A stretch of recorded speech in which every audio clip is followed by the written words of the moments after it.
I'm ready. I did my research now. I understand now. I walked into that movie with no background, and then I was like, oh, I need to do that. Sweet. Yeah. Awesome. Hello, and welcome back to Real Horrorshow. I'm your host, Samantha, and I'm joined, as always, by the stormy skies. Hello.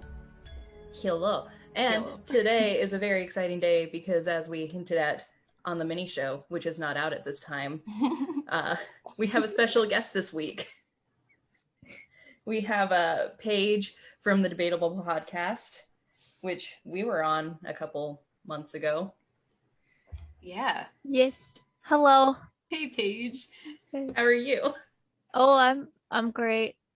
I'm about to take my ice off because I can't feel my foot now. That's a good notification of switching off. Yes. Yeah. Switching off that ice when it gets numb. Are you alternating heat and ice? Yes, I am. Awesome. Nice. Sounds good. Sprained her ankle yesterday, just in time for our podcast. Yeah, It was glorious. Which is fine because we're a podcast. We don't need to go out into the woods or anything. Right. You don't need to go find the weird piles of rocks. It's okay. Speaking of piles of rocks and going out into the woods, That happens to be the exact plot of the movie we're talking Weird. about this week. Crazy. you guys are out of control over there. Anyway. The Blair Witch Project is a 1999 American supernatural horror film written and directed and edited by Daniel Myrick and Eduardo Sanchez. It is based on the purportedly true story of three student filmmakers, Heather Donahue, Michael C. Williams, and Joshua Leonard, who hike into the Black Hills near Burkittsville, Maryland in 1994 to film a documentary about a local legend known as the Blair Witch. Spoopy. I had no idea that it was actually meant to be set in 1994. I never knew that part. All I knew is it came out in 99. I mean, that kind of makes sense why one camera was black and white and one wasn't. Yeah. So I think the story goes, it's a little more touched upon in Blair Witch Book of Shadows. I think the tapes were found like closer to 1999, like they had been hidden in a wall somewhere in Burkittsville, Maryland. They were hidden under the foundation of the witch house, allegedly, according to the website. Okay, yeah, that's what I remembered. And I always forget this movie was set in Maryland. Jacqueline, we should have gone while we were in DC. Go get lost in the woods of Maryland. Just walk east and you'll hit the beach. Right? Yeah. I don't know why they didn't do that. Anyway. Just walk east, guys. Walk east. Soon you'll be in Ocean City. Once you cross the bridge, then you'll know exactly where you're at and you won't be lost anymore. But like, I think at one point I heard an airplane and I was like, huh, interesting. I know, right? Like, well, you're not that alone. Right. Excellent. Well, that's even spookier that it took a long time for them to find it. Like, geez, they're still out there. Yeah. Those poor kids. Yeah, they died in the making of Oh this my documentary. God. Oh, What? no. Man, Oh, Yeah. that's jeez. terrible. That's even So worse. this movie just turned 21 years old. It premiered at Sundance on January 23rd, 1999. Merrick and Sanchez conceived of a fictional legend, the Blair Witch, in 1993. They developed a 35-page screenplay with the dialogue to be improvised. And it was, we'll get more into this in production, but there was no written dialogue. And basically every morning the actors would get a note from the directors of a vague outline of what was going to happen. Interesting. Yeah, that's really cool. And you can tell that, I guess we could just like slide right into acting, like with that element is like, you can really tell that they are excellent at improvisation. And you know what I mean? Because when you're watching it, it's kind of so natural the way they talk to each other that you can kind of like step back and be like, you know what, there's no way that this is scripted. There's no way they remembered all of this. But knowing that all of it is mostly just improvised and stuff that it's so, I love this movie. So that really just takes it to a whole another level for me. what I noticed watching it this time around, since this movie kind of started the whole trend of found footage horror movies, what all its predecessors, or yeah, I think I'm using the right word. Oh yeah. I think what it lacks, yeah. what they lack is authenticity. And I think it's because they are over scripted. This movie felt so authentic. Yeah. Oh yeah, absolutely. Yeah, like if you think of any other found footage, it's just it's so like it's just not there. It's so forced, and you know, you can't like read a line and be like, I'm scared. This is the thing I'll say when I'm scared. Like, no, just be scared and say whatever you would say naturally, or like do this or do that. They also portray the whole like epitome of I'm lost and my life is ending. Like, I don't know what to do. I don't know where to go. Like that whole scene where Heather just like Josh just rails into her the reality of we are lost. We have no food. And she just like goes, like she doesn't even know what to say. And he's like, well, what do you want to do now? And she's just like, this is all I have now is this documentary. And it's like, yeah, you hold on to the one thing that's just constant. And for her, it was that. And that is probably like, I was amazed at how well that went. Like, it was very realistic. It's not easy to portray like you're going to die. Like, yeah. That's an amazing example because, you know, it's so easy to put yourself in their shoes and just like ignore it and keep going, because what they're trying to do is like to keep going, but he's really trying to be like, well, listen, dude, like we can keep going, but still we're gonna fucking die out here. It's like, Sam, I don't know if you like remember, but how many days pass, you know, as the movie's going on? 3. Yeah, I think it's about 3. I think Heather and was it Michael? They get the end in that house is like the third night. Okay, yeah, that's crazy. So when they only packed for a night or two, I was like, y'all went to the woods and like packed for a night or two? Yeah. That's not very smart.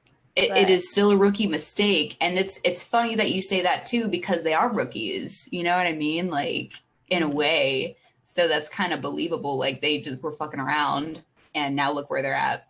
Yeah. Did they even tell anyone they were going out into the woods, or did they just go? Yes, because Josh at one point said, yeah, it's fine if we stay an extra day because my girlfriend will know if I don't come home tonight or if I don't go to work tomorrow, there's a problem. Yes. Okay. So people did know. Okay. And they borrowed the equipment too, right? Yeah, from like someone's job. I think it was like the other guy. Yeah. Like every film student, they had to borrow their equipment. Of course. So they're all worked up about getting it back. Yeah. So people knew whether they knew or not, I guess. Oh, yeah. So that's even like more terrifying too. Yeah, it is. And I feel like one other point I want to make because of what you brought up, Paige, was like that realization that like they were going to die out there. And like what really, you may disagree with this, but what really like hit home for me was whenever, I don't know if it was Mike or the other kid who started to just like scream help at one point. I forget what was happening. Mike. And I was like, oh shit, dude, like, like what would have to push me to do that? And so you really have to kind of, take a step back, put yourself in their shoes and just like, think of like, just like the raw fear of like not knowing what to do next. Right. Awesome. What do you think, Sam? Because all their reactions are authentic to shit the directors were doing to them. Oh yeah. During production. Yeah, that's true. I know, segueing semi into story, according to filmmakers' commentary, the unseen figure that Donahue is shouting about as she is running away from the tent is the film art director. My internet connection is unstable. The unseen figure that Donahue is shouting at, running away from the tent, is the film's art director, Ricardo Moreno, who is just wearing white long johns and a white stockings and white pantyhose pulled over his head. Oh, and I don't think she was made aware that he would be out there when she left the tent. So that is real fear. that we see on her face. Yeah. And they were supposed to catch him on camera, and it was supposed to be revealed that that was the Blair Witch herself, but they never reshot the scene because the cameraman forgot to pan to the left. Is it the scene at the end when they run out, and then when they're running, she's like, "What the fuck is that?"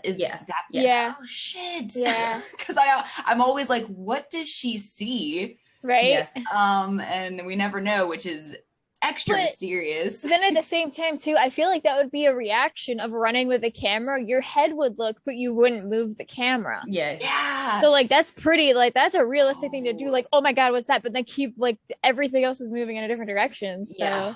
That's such a good point. Yeah. And that is, I think that's a like testament to the time being 1994. Mm-hmm. Like today, that absolutely would have been caught on camera because we're more programmed to move with our camera when we're recording shit. Yeah, that's very true. We have to remember too, she's in panic mode. Yo, yeah. So I don't know. Exactly. Yeah. It's like the fight or flight, and she's a flight. Oh, for sure. For sure. For sure. She goes flying, and then dude, yeah. That's when we get the iconic crying into the camera scene. That, if she improv that, props to you. That's amazing. Yeah. Because one, I was trying to see if those were real tears or not. They were real. So two, what did they do to her or tell her or what she was thinking about to have that just be continuous? Yeah. Because like, wow. It's of course like the most iconic scene of the whole movie, I think, because of just like the video of just like the top of her face. Which is like when she that finally, one eye. Yeah, and she like finally like is able to become in touch with her fate, which is she has no fucking idea, but it's not looking good. That's basically what that is. So yeah, that's another one of my favorite scenes because after that it's all downhill. Yeah, it's really like that peak. Mm-hmm. Before the climax just like plummets to the end. Yeah, of course. So moving on into story, Paige has never seen this movie before. Yeah, so this authentic like first time discussion on it, which is so cool. Yeah. So tell me, Paige, what did you think of the overall story? I thought it was fantastic. Because it just summed up to me how anyone can go look into like a mythical story about anywhere. And then they just decided, okay, I want to go see if this is real. Mm-hmm. Let's go. Mm-hmm. And just the way the plot fit in with how it was filmed just made it so much better and so much more realistic than watching a gory, bloody filmed horror film. Like, oh yeah, nice. Yeah, and it was really good. Like, it didn't go too fast. It didn't really go too slow. It moved along the way it should. Mm-hmm. I was a little concerned at first that the fact that it was filmed like they were doing the documentary, that it was just going to be a lot of them walking around. Mm-hmm. And I think they cut it out enough that it kept you in suspense, but didn't bore you at the same time. That's an excellent like description of like the pacing. I can't agree more. It's awesome. This movie is about 82 minutes long, which is perfect. They apparently shot 20 hours worth of footage and cut it down to 82 minutes. Man, it feels so much longer too when you're watching. It just like entrances you. Like you feel like you're in the woods with them, hiking through, trying to figure out if this witch is real or not. Yeah, absolutely. And what a great point you bring up of just like people who are just like, you know what, let's go find out if it's real. We'll make a fucking movie about it. I mean, like they were film students, of course, that's fine if it's a project, but there really are just like it's like part of our culture. Just like, you know, let's go film shit because it's so easy. Mm-hmm. And I think that's one of the authentic aspects of this movie is every town has its creepy urban legend. Paige, I know you're in Virginia like I am, and Virginia is just riddled with haunted locations. So yes. Urban legends. Yeah, such an old state. Yeah, it's so cool. Yep, I've also done the like Salem witch walk Ooh. before, Oh wow, where they like walk you through Salem in that's Boston. so cool. I've wanted to do that. Yeah, it's pretty cool. Except it was really cold, so Mm. nobody wanted to be there. So like we Yeah. kind of blazed through it. Yeah, but- like rush. yeah. Oh man, But it was still pretty cool. that is cool. So yeah, in case anyone else out there is like Paige who hasn't seen the Blair Witch Project, a bunch of three film students go into the woods to explore the urban myth of the Blair Witch to see if she's real or not, and then they all die respectively. Yes. After getting lost in the woods. Yeah, Very simple, 35-page screenplay, all improv. absolutely awesome. That's about it. The only Yeah. like other pertinent thing to really discuss is the Blair Witch actually real, or were there just locals in the woods fucking with them? So most people that mess with other people don't go to the extent of here's your friend's teeth at your doorstep. Your doorstep. Well, your tent flap. I Yeah. Well, how do we know those were really his teeth? They didn't have dental records with them. It was wrapped up with the strips from his shirt. Yeah, yeah. But at the same time, even if you're just messing with someone, where are you getting teeth from? Dental school? Was there other stuff in there too, other than teeth? I think at one point they get a tongue or a finger, don't they? I think it's a tongue, Sam. I think you're right. Yeah. Because I And think you can easily Yeah. buy tongue at your local yeah, butcher. Sam, you That's sure very can. true. That's very true, though. However, human teeth are very different than other animal teeth. So I didn't fully look into like, oh, are those real human teeth or not? But like, they weren't shark teeth or anything bizarre either. My premise on it was at first I thought it was a bear, Oh yeah. Ooh, that but would then I was like, bears don't give you teeth, so not that. And then my other thought was it was a cult that they were getting too close to. They would definitely mess with them then if it was a cult, for sure. But I feel like you would have to have more than one person. Yes. Especially at that end scene where you can still see Mike Yes. and she gets knocked in the back of the head. Mhm. Like, you're gonna have to need more than, because like she was upstairs. There's Yeah. no way she wouldn't have heard another person. There's no way she wouldn't have seen that other person. So like there would have had to be more than one. Exactly. I think it was the witch. you think the witch is real? You don't think it's just rednecks fucking with them? No, like it's Maryland Woods. I really don't think so, man. I just think it's the Really, you don't think people in Maryland are fucking with them? Not Maryland. in Maryland. Not in Maryland. Maryland. I didn't know Maryland had the woods for the longest time. Like, Yeah, there are 1 acre of woods that we keep going west and are still stuck in it. yeah, it's like someone's backyard. Like, what the fuck? Well, like she's straight up like, yeah, we're walking on the walking trail. You know what I mean? Like, so it's not like Virginia woods or Pennsylvania woods, which is where I am. If you fuck around, you'll like get shot by a hunter or you will get lost. Yeah, so true. So I think it was the witch, Sam.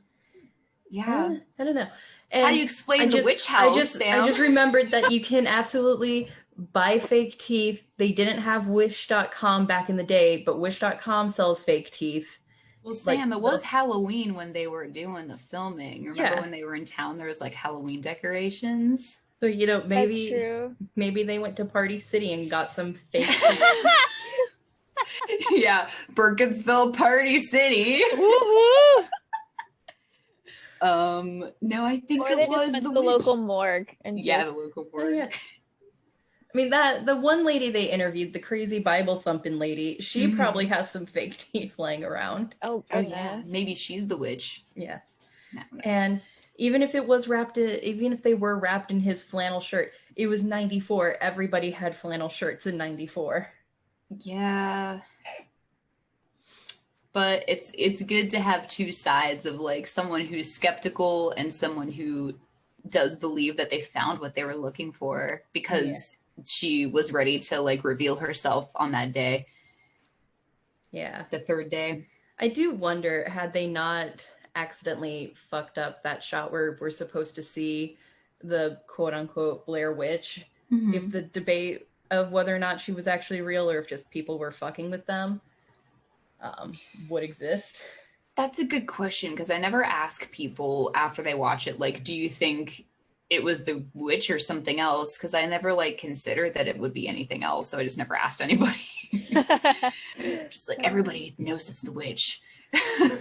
Because, you know, I won't lie, when I go for hikes and stuff with my friends, I'm tempted to take a break and make those weird stick bundle things and tie them to trees to freak out college students. That's fucked up.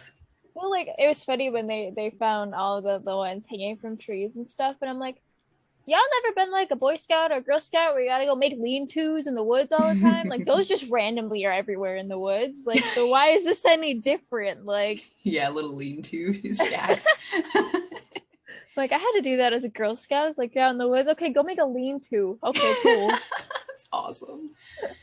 Yeah, they found that, and they found like the piles of rocks and stuff, which I guess, like, yeah, I feel like we kind of graduated from like something that, like, okay, I guess that could have been there. Someone maybe was bored, or that just is naturally there. And then we've graduated to like bundles of sticks, and then like the scary person voodoo stick area where they were like everywhere and like hanging from the trees and shit. Well, like that one part where I think it was either the first or second night where they camped out their tent, and then the next morning she walks out and she goes, "These 3 pile of rocks were not here yesterday." And Josh was like, "How do you know? It was dark." And I'm like, you know, he has a valid point, because let me tell you, if you step on a rock pile, you're not going to put your tent on top of it. You're going to put your tent around it. Yes, so exactly. Like, that's a good point. Yeah, so it actually leaves the audience like really like unsure, like what actually is it? So that really like stokes the mystery of it a lot. Like, was it on purpose? Was it an accident? Was that put there? Was it just there? It's awesome. The townies knew that they were looking for the Blair Witch, and even though the documentary shows that the townies are super friendly and nice, they're a cult. See? Yeah. Get out of my town. Shit, the whole town. Ooh, the whole town is on it. Whoa. I mean, the town used to be called Blair, so. And that's why was it named for the witch, or was the witch? Or go look for them when they didn't come back in like a day either. Yeah. Like, yeah, that they should have come looking for him. But yeah, so how many people live in Burkittsville? 10. 10. They interviewed half the town. Yeah. Population 151. It's actually a village in Maryland. It's called a village. It's historic village. See? I'm sure they get a lot of obnoxious tourists going there for the Blair Witch. Oh, absolutely. Which means now in real life, there are probably actual locals who fuck with people who go into the woods. Oh, I would. See? Because I know locals who live near, you know, well-known haunted places sometimes will fuck with people. I know there's that haunted road in New Jersey that when you drive down, a pair of headlights will start tailgating you, and it's very scary. But most of the time it's just a local fucking with you because they know the urban legend too, and they know you're probably driving down that road to get scared. Yeah, like it's so funny that you like mentioned stuff like that where people are just like fucking with you on purpose, because whenever they were filming this, it's just like the way they did it, where they just like were like scaring the actors essentially to get that. It just feels like they were just like living in a haunted trail, like a haunted hayride, and they were stuck out there, and the actors were just scaring them, and they're getting like these authentic responses. Yeah. Well, it was really funny. So my roommate is a Marine, and he walked by at one point and he goes, "And this is why they train us at nighttime." So it's funny when I read that they were like, "Oh yeah, the producer used part of his military training to like hunt them through the woods." I was like, there it is. Excellent. Interesting. So it's just like so realistic. It could actually be done. Yep. Sam, what were you gonna say? I was gonna say it's like the house is October built. Oh yeah. Which is another quasi-found footage movie where the scare actors are just fucking with the documentary people the whole time. Yeah. Yeah. Because they're like annoyed, because they're like breaking the rules. and like doing bad stuff and like doing stuff they shouldn't be doing at the haunt. And if you do that, you have to pay the price, which That's is just amazing. like being afraid even more. That is amazing. It is. Any other notes on story? I do have some other notes for a segment we don't usually do, which is the marketing. And since Paige is new to the whole Blair Witch thing, she may not know that this was the first movie that was primarily marketed on the internet. Oh. Yeah. And the reason the running joke is that the actors died during this is because that's how they marketed it, is that these actors were still missing. And this is the footage of their last 3 days known. Yeah. And people believed it. Even on IMDb, they were credited as Heather Donahue, parentheses, missing. Yeah, and the website's still up. Mm-hmm. The Blair Witch website, which is the website that like makes you think that it made people think that it was real, you know? It was like, help find them and stuff like that. It really did lead to a lot of debates in 98 and 99, whether or not this was an actual documentary or if it was a scripted film. And of course, it was a scripted film, but it's still fun to play along because it's such a well done found footage movie. I agree. Yeah. And naturally they had to, I know a lot of theaters had to put up warnings because I saw the same exact warnings when I went to see Cloverfield in theaters, that this is filmed with hand cam and you may get sick, because people were actually getting sick due to the shakiness of the camera. Yep. That was my first thought when it started playing. I was like, "Oh, so if you get motion sickness, you should not watch this." Yeah. And this is considered the first movie to go viral because of its ad campaign. That's awesome. Which is hella impressive. And I stumbled a bit because I'm reading some of these off Wikipedia to make sure I get my facts right. I don't associate this movie with 1999 and Star Wars Episode 1, but apparently a 40-second trailer for the Blair Witch Project was shown before Star Wars Episode. What? That's so weird to me because I feel like this movie is older than the prequel trilogy. That's what it feels like. That's crazy. Star Wars Episode 1 came out in 1999. Right? Doesn't that make you feel old? It's, yeah. Oh, yeah. I guess we can move into production. There is an official number for how much this movie cost to make. As of September 2016, the Blair Witch Project was budgeted to have cost $60,000 to make, and it made a shit ton of money. I can't remember the exact number. It made $250 million. Thank you. Wide. Damn. So, Holy shit. Yep. A shit ton of money. so it is one of the most successful independent movies ever made. Nice. It is very scary, and I like this movie a lot.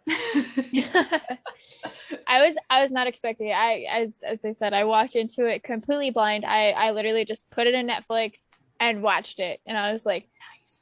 What is this? That's so awesome. I'm glad that we were your first experience with this movie, so I'm glad that you watched it. Me too. I liked it. It's a good one. Every time it like arrives on streaming, I just like flip my lid, and whenever it came on Netflix, I like freaked out and messaged Sam, and I was like, Sam, it's on Netflix, because it's so hard to track down when it's not streaming. Right. So it's always this like a tiny gift when it is actually back on streaming again. So I didn't want to miss the opportunity. So I'm glad that we were able to watch it. Sorry, I muted myself because I forgot to pay my insurance. Awkward. I will second that notion. If you hear random puppy whines, it's because I have a German Shepherd that apparently absolutely needs my attention right now. And because she's not getting it, she's like zooming around the house. Aww. And into my lap. She doesn't know what to do. That's adorable. Oh,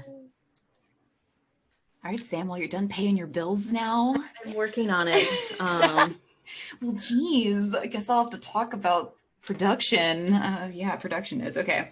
I'll just talk until Sam's ready. So production. Well, since this is found footage, of course, we're seeing it through the lens of a 1994 camera, and then the black and white camera, and then the night camera, you know, whatever they have.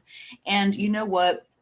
It really is fantastic. I don't need any type of like, high tech camera footage, anything like that. It really, really works. And it's really, I'm glad that this was able to be the first found footage. I'm glad someone like decided, hey, like, I think that we should really go for this. I know that Sam tells me that Cannibal Holocaust was technically before this regarding found footage, but I never saw that movie. I'm sorry, but I know we should quit the horror review game. We really ought to, because if we haven't seen that movie, we suck at our jobs, and we don't deserve to review horror. I mean, if we haven't seen all of it, why should we even talk about it? Exactly.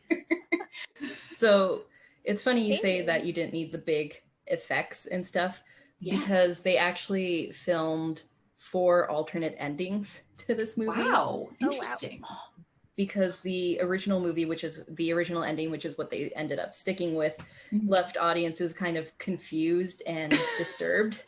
So I think the studio wanted them to try other endings. One of them was a bloodier ending, and the one that I remember people talking about a lot is giant versions of the stick bundles they find in the tree like start chasing them.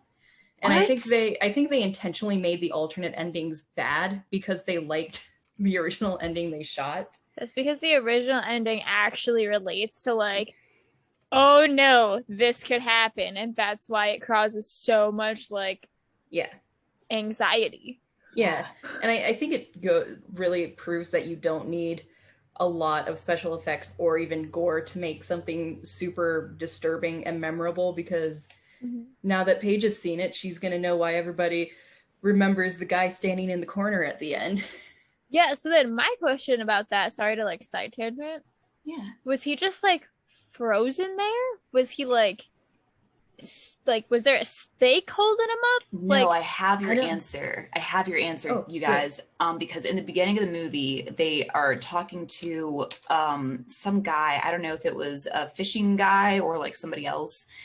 And no, I don't think it was a fishing guy. It was like one of the dudes from the town, and he was talking about how one of the guys who lived up in the mountains, like one day came down and said, I'm done. And then they found a bunch of bodies of kids up there that he had killed. And he was discussing how he killed them. And he said that he would make one stand and stare at the corner while he killed the other one, because he didn't want the other one's eyes to be on him, because he felt his eyes. So that's why he was standing and staring into the corner, because the guy, it's supposed to be alluded to that he was possessed by the Blair Witch to kill like that. So that is the answer. I wondered that myself. Tragic. So I was like, he's just standing there, but I don't know if he's dead or not. And if he is dead, how is he still standing there? Right.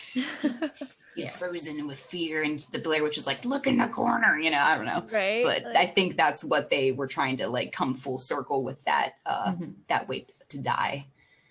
Yeah. Poor Heather.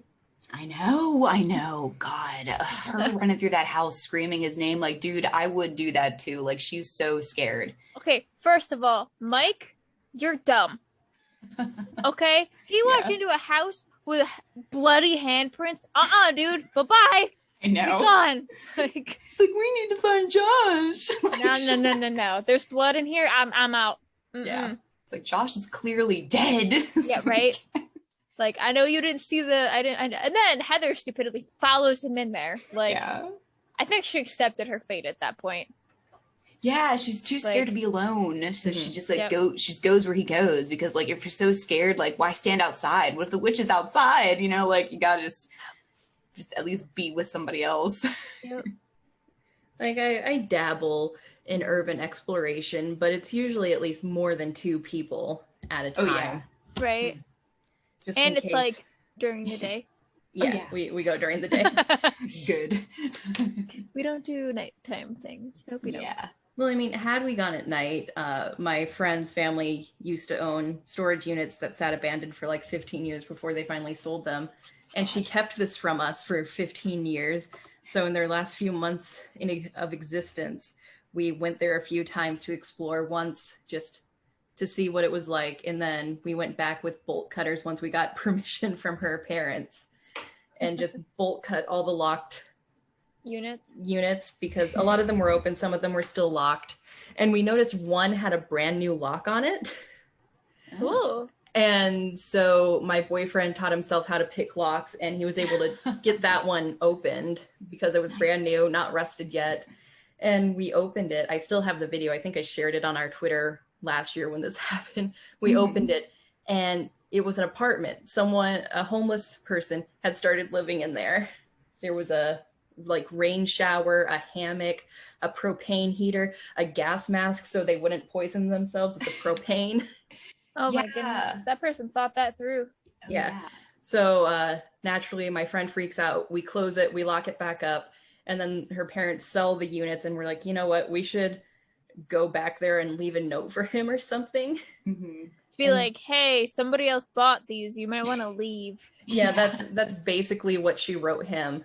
Was hey, it's cool that you're living here, but we just sold this, so you should probably leave before they tear it down. Yeah. And it was so sad. We found his to-do list while we were looking for a notebook or something to write that down. And it was get GED, get on methadone. And it was like, we want you to succeed, but these units aren't going to exist in a few days. Nice. Yeah, I remember when you shared that with me on Snapchat. Oh yeah, I Snapchatted the whole thing. Hell yeah. Because it was spooky. It was like a million snaps, but I watched them. Well, you have to. Oh yeah. Absolutely. Nice. But yeah, that's why you always take multiple people with you when you go urban exploring, because you could get killed by the Blair Witch or accidentally find a homeless man's apartment. Right. Yeah. And Sam and I know better than anyone, I think, that unlike Rachel Donahue, you always have to stay on the trail. Yes. You never leave the trail. Or like Mike, don't kick the map into the creek, you dummy. Oh my God, Mike. I can't believe that he did that, but they really got so mad and scared. The minute he said that, I just paused the movie and I was like, who are you? Yeah.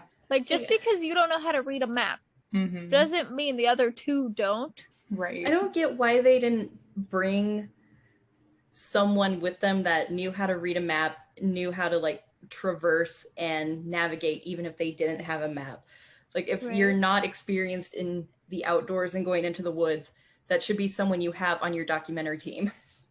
I also, side note to that, the fact that if anybody that's 20 or younger were to watch this movie, they would be genuinely perplexed at the fact that where's their phone?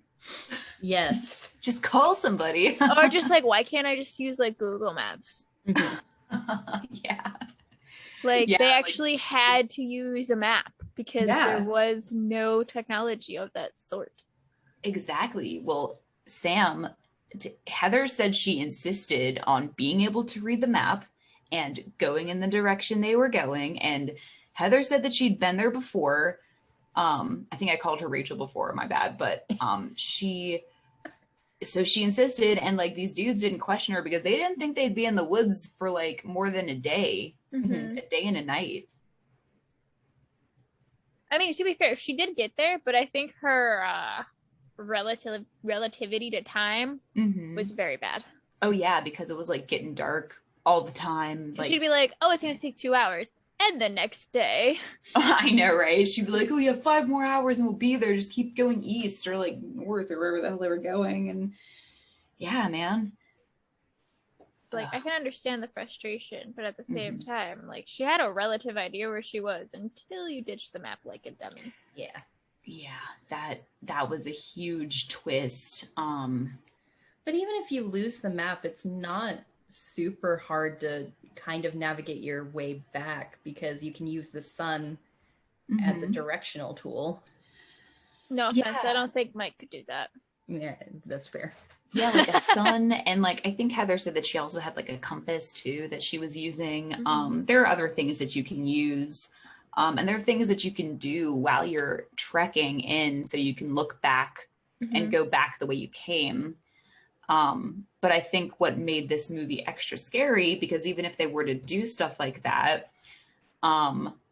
because of the spooky witch, like they were walking in circles. They kept coming back to the same log, or, you know, they were just like aimlessly walking when they should have found something. They just found more woods. Right. And I think that like, I like to think when I watch it that it's like the witch, like she's cast a spell, the woods are haunted and they can't get out now that they're in, because they wanted to find her and she's going to make sure that they do. Also, didn't she say at one point they were pretty close to the car? Like, I think so, yeah. And I feel like at that point they're like, oh, this is the same log that we were at 5 hours ago and we walked in a circle, or like something like that. Mm-hmm. So here's my thing. If you think you're relatively close to the car, press that panic button. Just give yourself a sense of hope of maybe I'm close enough to the car that I can hear it. Mm-hmm. Like, that's a good point. Yeah, to click the buttons and stuff. And if you get like, even if you don't, there are known hiker things that you can do to try and be found by people. I was just watching a short YouTube video on Chris McCandless, the Into the Wild guy who died because he didn't know what the fuck he was doing. He was pretty close to a well-known like hunter's trail. So if he had just set a big enough fire, not set fire to the woods like his sister says he would never do, just make a big enough fire that someone would see the smoke. mm-hmm. So there were a lot of leaves and a lot of sticks from the stick figures they found in the trees. They could have made a big old fire and maybe... And they were smoking. They have lighters. Yeah. So they could have set fire to something found. But they were too scared to light the fire, because remember they said that the 2 nights they lit the fire, they were bothered when they were sleeping. So they decided to not do any fire because they didn't want anyone to know where they were. Yeah, because that helped. They were just fucking scared. Yeah, and it helped. It just made it worse. Like shit. Yeah, that's usually my thought process is I'm scared. I'm not going to light a fire. I like the dark. I like the dark. Here's my thing. I'm scared. It's dark. I'm going to light a fire because most things don't like fire. Yeah. Mm-hmm. Yeah. Especially things that could eat you. Yeah. Yeah, absolutely. Any more production notes? I don't think so. There were the 4 alternate endings. That's the big thing. Apparently, for the television premiere in October 2001 on the FX channel, 2 deleted scenes were reinserted during the end credits of the film, but neither deleted scene has officially been released.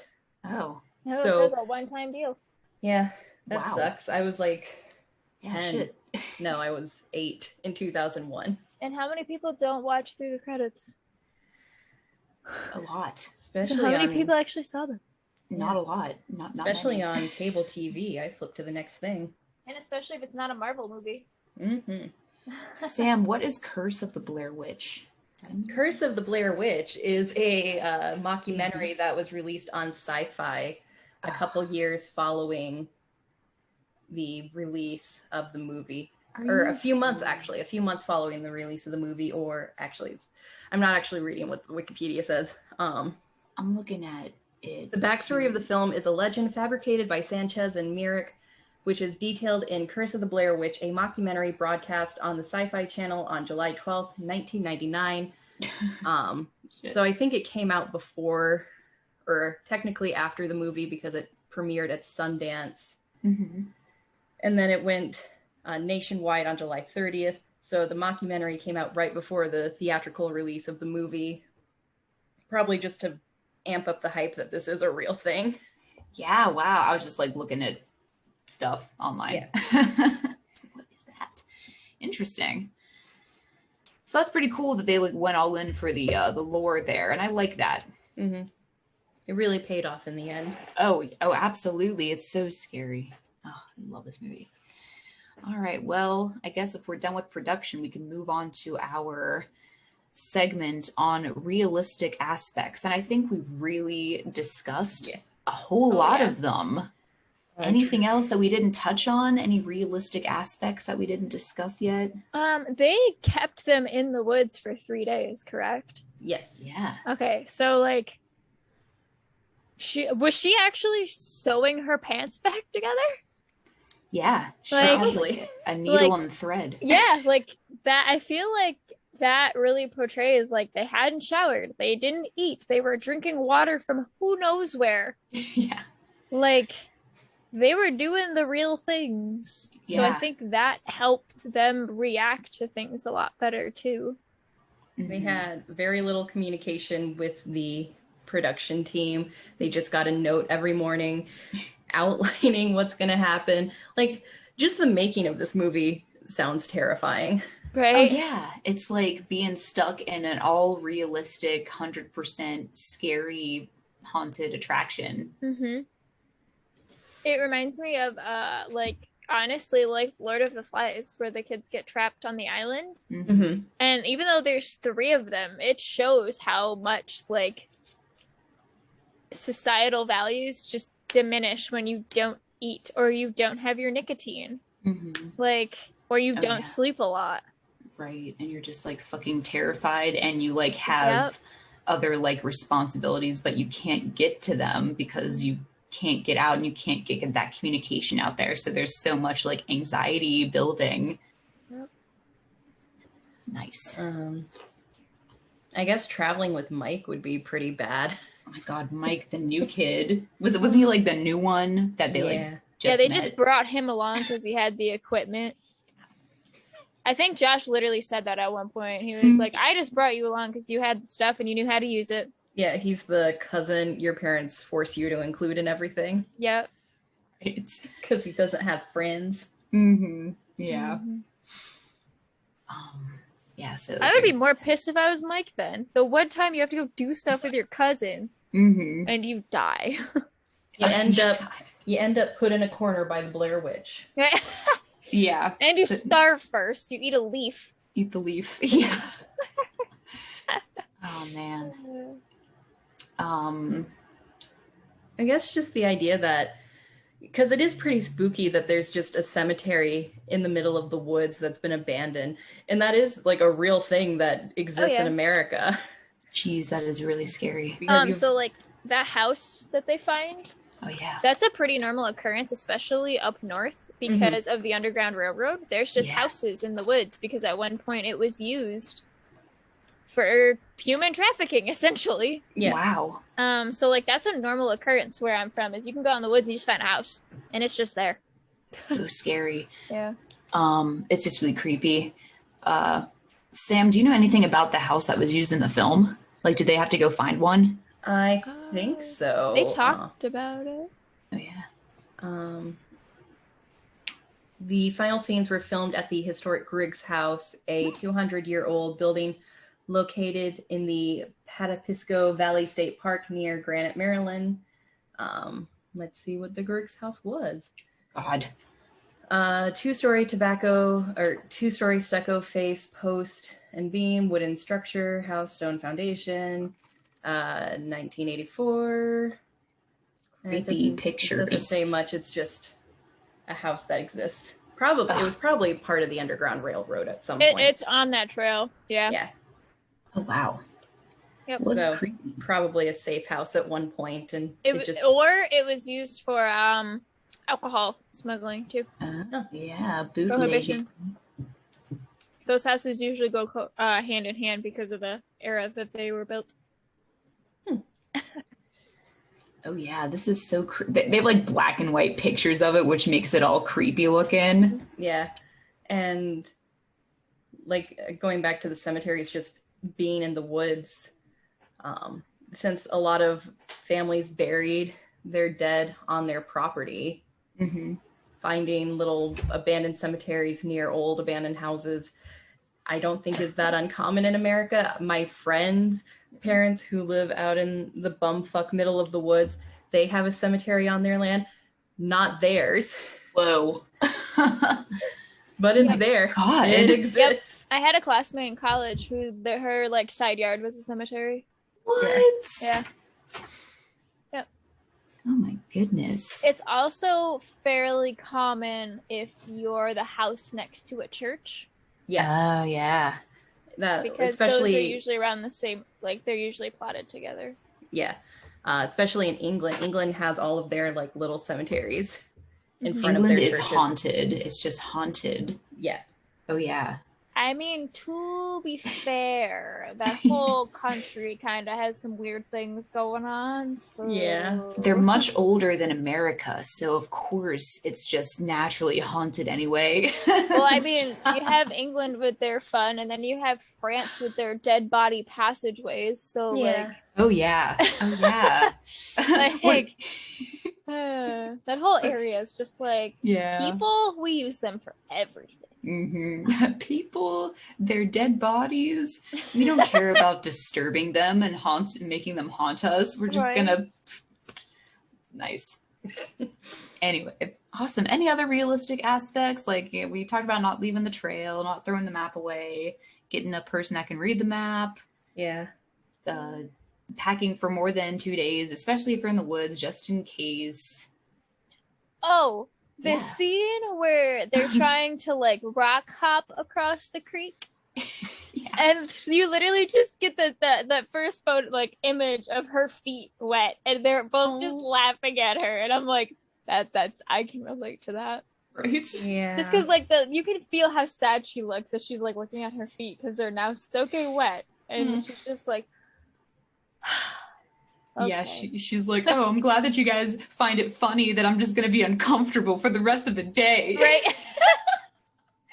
Like I know she's upset, but the way she like said it, like uncomfortable, it's like kind of funny. Yeah. And then Josh, I think, was like, and we fell in the water too. That's why this is funny. But she just feels like it's because she was the last one. Yeah. That she's just getting the brunt of it, but it's funny. It's very relatable. Yeah, he's like, we're all uncomfortable, Heather. Yeah. She's like, well, I'm uncomfortable, you guys. She's like that little sister moment of like, I'm sorry, I'm just not okay. Yeah, it's like, there's a wet spot on my sock. And like, that sucks, but like, dude, when you're walking, you just gotta like go. Right? And that's why you should take extra shoes and socks with you when you go hiking. Or you gotta wear like muck boots so you're good. Yeah. Yeah, absolutely. Because that was like my first thought was like, they get up to the creek and I'm like, y'all didn't wear footwear to just like go? Mm-hmm. Yeah, they got like 10. Well, she has like boots on, but they're not like the boots that you should have like for hiking, for like multi-day hikes. Yeah. Yeah. I think that's all I have because we went over a lot of the realistic aspects. Mm-hmm. Oh yeah. So I guess now we can go ahead and move on to where we like to grade the movie, and we grade it. There are 3 different grades a movie can get. Oh yeah, that fucked me up, which is like the best, and it was really scary. We really enjoyed it, really effective. Then there's meh, which is what it means, like basically in the middle. And then there's like, this doesn't happen often, but like, what the fuck was that? I think is our, like, what the fuck did I just watch? And that's like the bad one. That's like, this was stupid. Like, you know, it shouldn't exist. Right. Sam and I just recently graded something with that grade. Yeah. All right. Yeah. So, I'd give it a it fucked me up. I mean, there's a reason this movie holds such a legacy and why so many found footage films have come out in the past 21 years. And they're never as good. Yes. I second that notion. Oh yeah, I third it. I mean, I'd say Cloverfield is just as good. That's a good movie. But that's a very different genre of found footage. But don't they talk about how they're kind of related? Blair Witch. Yeah, so this one was later used by similar horror films of Paranormal Activity and Cloverfield. So this Cloverfield is like, yeah. Ah, yeah. The technique of it. Yeah. The technique of like having the shaky cam, like Paige said, because Blair Witch was like one of the first to do the shaky cam. Mm-hmm. And then we have a split. So Cloverfield took the shaky cam and Paranormal Activity took the paranormal part. Right. So, yeah. And I think Paranormal Activity is also found footage. It's just it's home video footage. It's home video footage. Yeah. Ooh, yeah. But I like Cloverfield also borrowed Blair Witch's marketing technique. Oh. Which was all the characters in Cloverfield have their own MySpace profiles. Uh-huh. That's pretty cool. Well, they don't now, but yeah. So it didn't have the same like overall effect as the Blair Witch Project, but it is a nice little homage to that. Right. That's awesome. But Yeah, this gets fucked me up. Its legacy is amazing. Yeah. I think it also helps that like I feel as though I was the same age as the characters. Mm-hmm. Whereas if I was younger, I don't know if it would freak me out as more, or if it would freak me out even more so. I wonder how Gen Z would react to this movie, because like Jacqueline said, it's not on Netflix a whole lot. The last time I remember actually seeing it on Netflix was the first time I watched it 8 years ago, my freshman year of college.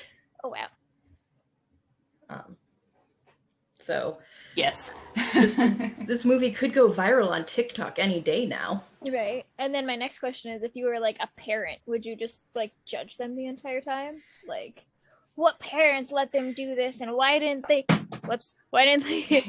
go like check in on them or go like with them, or you know what I mean? So I feel like being around their age helps the efficacy of it too. Yeah, definitely. And I don't know how parents would react to it. My boyfriend's mom would probably judge parents harshly for letting the kids, even though they're probably college students, maybe even grad students, doing their homework. Right. Yeah.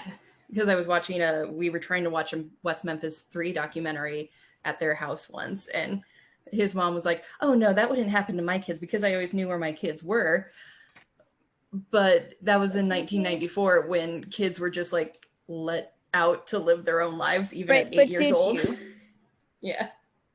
Like, I know you're saying that, but did you? Yeah. Yeah, it was just such a different era, especially whenever school shootings and school violence started to happen. And I feel like whenever that started to happen, parents just put a lid on it, and they were like, you know what? Cell phones, I need to know where you're at. I need to know where you're going. You have to come home at this time. Like, they didn't just let him go anymore, because before that started to happen, it didn't matter. It was okay. It was the norm. It was our culture. Right. I at like 10, I was riding my bike around my town. Like, yeah. Hey, Mom, I'm going out to hang with my friends. Cool. Be home by dinner. Okay, cool beans. Okay, bye. And like, you could possibly never speak to her again, but you probably would, you know, because like nothing had ever happened before that. And then when children were dying, that's when people were like, you know what, I need to not be like that anymore, and I need to be a bit more like strict, I guess, for them at the time. But now it is like the culture of like to be 100% involved in your child's life until they move out. But then I find it more comical because we grew up with stranger danger, don't get in anyone's car, and yet we have like 4 apps to go get in some random person's car and go home. Oh yeah, absolutely. I don't know. I used to get in strangers' cars all the time when I was in high school. Yeah, it's just like an ironic thing.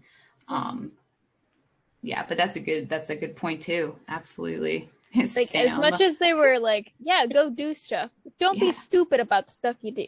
Like, right, exactly. Now it's like, I don't trust you to go do stuff. So it makes it worse. This one time after we saw a local community theater play, because my friend had a crush on one of the actors, we were standing around in the parking lot talking afterwards, and this guy just comes up to us and says, hey, can you guys get in the back of my truck? And we're like, okay. What the fuck? Well, I mean, we hesitated for a second, but then it was because he parked on an incline and was having trouble backing up because of the mud. Oh, so he needed now there's context. Yeah, Sam. Hey, come get in my truck, okay? Okay. There's candies or tacos, because, like, I'm down for that. Candies or tacos. Yeah. Man. Yeah. I think we can wrap this up, Jacqueline, if you're ready with the end notes. Sure. Yeah, okay, I'm always prepared. I have them open. Okay. So, excellent conversation. Thank you so much, Paige, for joining us. Let us go through the outro notes. So, Real Horror Show was created by Sam Odie and Stormy Skies and is directed by Sam Odie. Today we learned that you should not kick the map in the creek. You should bring someone with you that can read a map without a map. You should not leave the trail. You should light a fire. All of these things we've learned. All right, moving on. Like what you hear? You can find Real Horror Show on Spotify, TuneIn, Google Play Store, Stitcher, and iTunes, and Pandora. Really, really like what you hear? Follow us on Twitter at Horror Show Pod, or search for Real Horror Show on Twitter. Follow us on Facebook at Real Horror Show. Like our page and share our stuff. We also have a website that all of our written reviews and podcasts can be found, realhorrorshow.com. Want to interact with us? Want to make sure we're real humans and not space vampires? Comment on our website or email us at realhorrorpodcast@gmail.com. Want to argue with us about something, or think you have a really great horror movie review that you're dying to share with two random strangers from the internet? Submissions are open for movie reviews. Check out I have started updating the website again. Yeah, you know what? I got my newsletter email because I'm a subscriber, Sam. So I like it.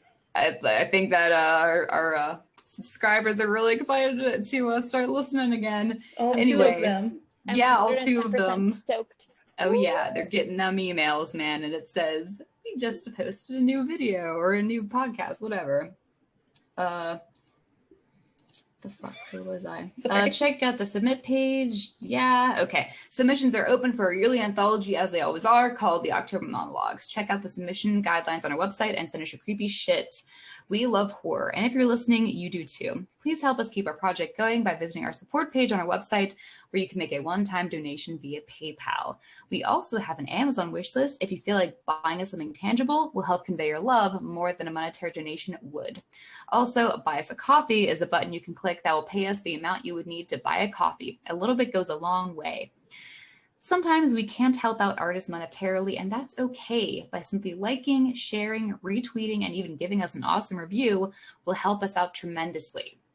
So, other pertinent news, we did have a guest on our podcast today, Paige from the Debatable Podcast. Thank you so much for joining us. So, Paige, where can people find you online if they want to connect with you? Well, one, thank you for letting me be on your show too. I greatly appreciate it, and it's Awesome. really fun. Yeah. Two, I do stream, so if you want to watch some fun, chill, indie games that I play, you can go to twitch.tv/DAMEN1446. You can also follow me on Twitter at _DAMEN1446. I do my stream updates through there. I will make random comments about things that happen throughout the day, stuff like that. And you can also find me on T13 Media, which is where the Debatable Podcast is. I have a little personal blurb on there if you want to learn more about me and the people that I debate topics with. And that's pretty much all I got. Awesome. That's perfect. So guys, go and check out Paige. She's out there waiting for you to connect with her. Any other pertinent news, Sam? No, nothing I can reveal yet. No, Ooh. Nothing. Ooh. Anyway, our outro song is called Creepy Doll by Jonathan Colton. Thank you, fuck off, and have a swell evening. And this is Real Horror Show signing off. Bye. Bye-bye. I love the creepy